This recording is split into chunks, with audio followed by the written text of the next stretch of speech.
అమర హే రొండ్ల మాధవరెడ్డి, సాధిద్దాం అమరవీరుల ఆశయాలను. జోహార్ బద్దం ఎల్లారెడ్డికి, జోహార్ నాయన్ నారాయణ రెడ్డికి, జోహార్ అలవేలు ప్రభాకర్ రెడ్డికి, జోహార్ అలవేలు ప్రభాకర్ రావుకు, జోహార్ సింగిరెడ్డి భూపతి రెడ్డికి, జోహార్ సాయుధ పోరాట అమరవీరులకు.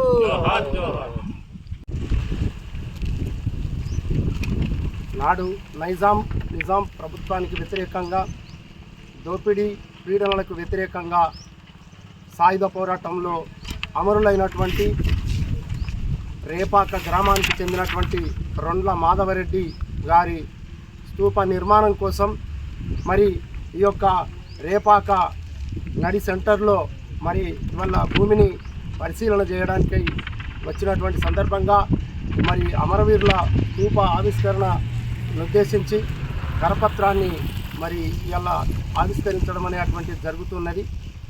అమరవీరులను తలుసుకోవడం అంటేనే, అమరవీరులు ఏ ప్రజల కోసము, ఏ పీడిత ప్రజల కోసమైతే ఆనాడు వాళ్ళు ప్రాణాలు అర్పించారో వాళ్ళ యొక్క ఆశయాల్ని ముందుకు తీసుకుపోవడంలో భాగమే ఇవాళ ఈ స్తూప నిర్మాణాలు అనేటువంటిది జరుగుతుంది.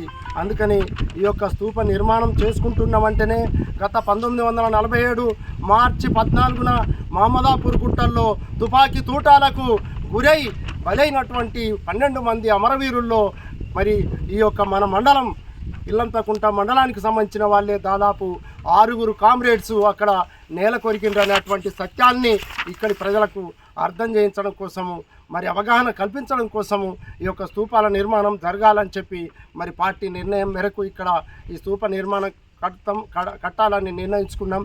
అందుకని కామ్రేడ్ బద్దం ఎల్లారెడ్డి గురించి దేశంలో ఈ రాష్ట్రంలో ఈ దేశంలో తెలియని వాళ్ళు లేరు. కామ్రేడ్ బద్దం ఎల్లారెడ్డి ఇల్లంతకుంట మండలి గాలిపెల్లి వాస్తవ్యులు. ఆనాడు తెలంగాణ రైతాంగ సాయుధ పోరాటానికి నాంది పలికినటువంటి దానిలో అగ్రగణ్యులు మరి కామ్రేడ్ బద్దం ఎల్లారెడ్డి, మగ్దుమ్ మహమ్మదీన్, అదే రకంగా రావి నారాయణ రెడ్డి, వీళ్ళు ముగ్గురు కూడా తెలంగాణ రైతాంగ సాయుధ పోరాటానికి పిలుపునిచ్చినటువంటి వారు. తెలంగాణ రైతాంగ సాయుధ పోరాటం అంటేనే దేశ చరిత్రలో సువర్ణ అక్షరాలతో లిఖించబడ్డటువంటి ఘన చరిత్ర.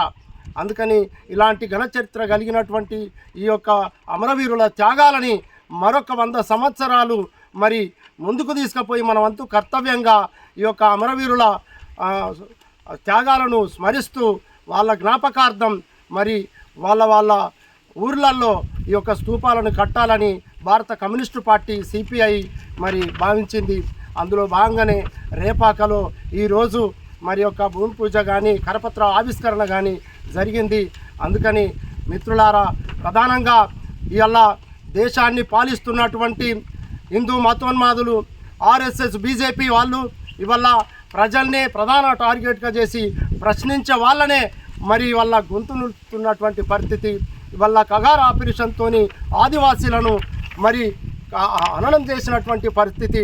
అందుకని ఈ యొక్క హిందూ మతోన్మాదానికి వ్యతిరేకంగా ప్రజలు సంఘటితంగా భారత రాజ్యాంగాన్ని కాపాడుకోవడమే లక్ష్యంగా ముందుకు రావాలని చెప్పి ఈ సందర్భంగా కోరుతా ఉన్నాం. మీరు అర్థం చేసుకోవాల్సింది ఒకటింది, ఇవాళ అశ్విని మిత్ గౌతమ్ ఒక 14 సంవత్సరాల కుర్రాడు ఇవాళ ప్రశ్నించేటువంటి ప్రశ్నలకే భారత పాలకులు వెన్నులో వణుకుపుడుతుంది. అంతేకాదు ఇవాళ ఢిల్లీ యూనివర్సిటీ ప్రొఫెసర్ సాయిబాబా 100% వికలాంగుడని డాక్టర్లు సర్టిఫై చేసిర్రు. అలాంటి మెదడులో నుండి వచ్చినటువంటి ప్రశ్నలకే వాళ్ళు భయపడిపోయి అతని మీద అనేక రకాల కుట్ర కేసులు పెట్టి అండా జైల్లో బంధించి 9 సంవత్సరాలకు సుప్రీంకోర్టు అతను నిర్దోషి అని వదిలేసింది. ఆ తర్వాత 6 నెలలకి అతను అనారోగ్యంతో చనిపోవడం అనేటువంటిది జరిగింది. అట్లా మొత్తం ఇవాళ ఈ భారతదేశంలో పౌరులు ఏది అడిగినా కానీ ప్రశ్నించే వాళ్ళను గొంతు నిలిమేటువంటి ఒక దుశ్చర్యలు, ఒక కుట్రపూరితమైనటువంటి పరిపాలన కొనసాగుతుంది దేశంలో. వాటిని అర్థం చేసుకోవాల్సినటువంటి అవసరం ఉంది. ఇవాళ చనిపోయిన అమరవీరుల శవాలకు భయపడుతుంది, ఇవాళ ప్రశ్నలకు భయపడుతుంది, ఇవాళ ఈ కట్టబోయే స్తూపాలకు భయపడుతుంది. ఈ రాజ్యం అంటే ఎంత బలహీనమైనటువంటి రాజ్యం, ఎంత కుట్రపూరితంగా వ్యవహరిస్తుందో మనం అర్థం చేసుకోవాల్సినటువంటి అవసరం ఉంది.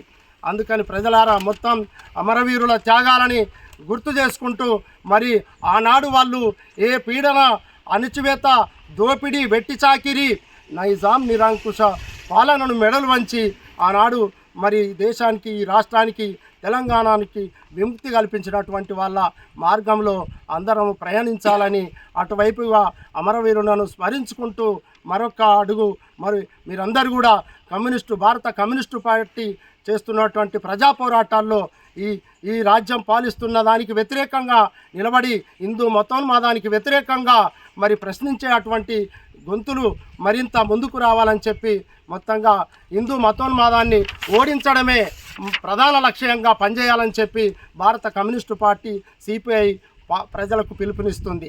అందులో భాగంగా జరగబోయే ఈ యొక్క స్తూప నిర్మాణానికి ఈ గ్రామ ప్రజలతో పాటు, మండల ప్రజలతో పాటు జిల్లా వ్యాప్తంగా అన్ని వర్గాల ప్రజలు వాళ్ళ సహాయ సహకారాన్ని అందించాలని, విరివిగా విరాళాలు ఇవ్వాలని, ఈ స్తూప నిర్మాణంలో, ఈ దేశ నిర్మాణంలో మీరు కూడా భాగస్వాములు కావాలని చెప్పి అందరికీ కూడా నేను భారత కమ్యూనిస్టు పార్టీ రాజన్న సిరిసిల్ల జిల్లా పక్షాన